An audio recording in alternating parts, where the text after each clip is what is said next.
দেখতেই পাচ্ছেন এটা কি রান্না করেছি। দেখতে কিন্তু খুবই ইয়ামি দেখাচ্ছে।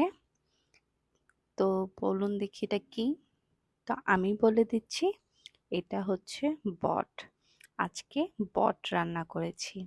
আর কিভাবে রান্না করেছি সেটাই দেখাবো। অনেকে কিন্তু বট পছন্দ করেন না, কিন্তু আমার হাজবেন্ড এটা খুবই পছন্দ করে। আর এই বট দেখলে তার আর হুঁশ থাকে না খাওয়ার জন্য। তো দেরি না করে চলুন দেখিনি কিভাবে বট রান্না করেছি। প্রথমে বটটাকে ভালো করে পরিষ্কার করে আমি ফুটন্ত গরম পানিতে ঢেলে দেব এবং এটা ভালো করে সিদ্ধ করব যেন আরো পরিষ্কার হয়।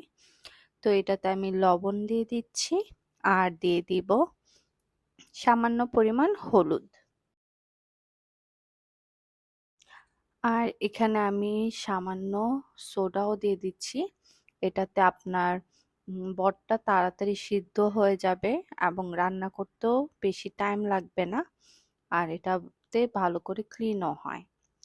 তো তারপর আমি ওখানে বটটা ঝরিয়ে ফেলেছি। আর এখানে আমি দিয়ে দিচ্ছি তেল, এলাচি, দারচিনি, তেজপাতা, লবঙ্গ দিয়ে আমি কিছুটা ভেজে নেব।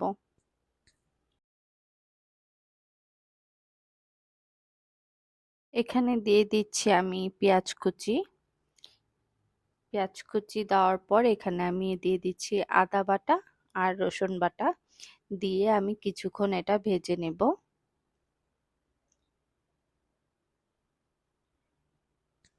ভেজে নেওয়ার পর আমি এখানে সামান্য পরিমাণ পানি দিয়ে নিব, যেন মশলাটা পরে যে মশলাগুলো দিব সেগুলো যেন পুড়ে না যায়।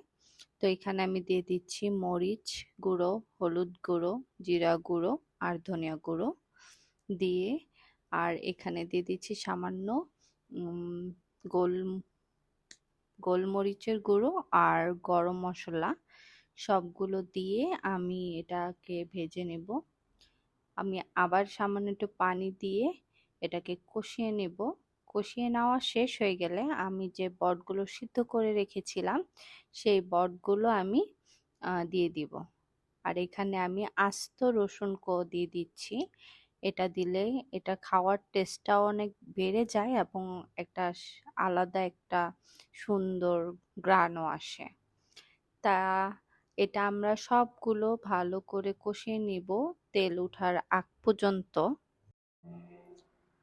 যখন দেখব তেল উঠে আসছে ঠিক তখন আমি পানি দিয়ে দিলাম এবং তারপর চুলার জালটা একদম মিডিয়াম লোতে করে আমি এটা রেখে দিব এবং একটু পর পর আমি শুধু নাড়া দিব। পানিটা প্রায় শুকিয়ে আসছে এবং শুকিয়ে আসার পর দেখতে পারতেছেন এটা কত সুন্দর একটা কালার চলে আসছে এবং তেলও উপরে চলে আসছে। আর এটার স্বাদ কিন্তু সেই লেভেলের হয়েছে, খুবই মজা হয়েছে। তো আপনারা বাসায় অবশ্যই ট্রাই করে দেখবেন এভাবে বানিয়ে কেমন হয়। আমার তো খুবই মজা লেগেছে। আপনারাও বাসায় ট্রাই করবেন।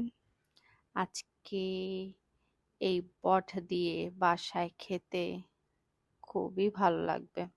তো এই তো আজকে এই পর্যন্তই। ভালো থাকবেন সবাই। আবার দেখা হবে। আসসালামু আলাইকুম।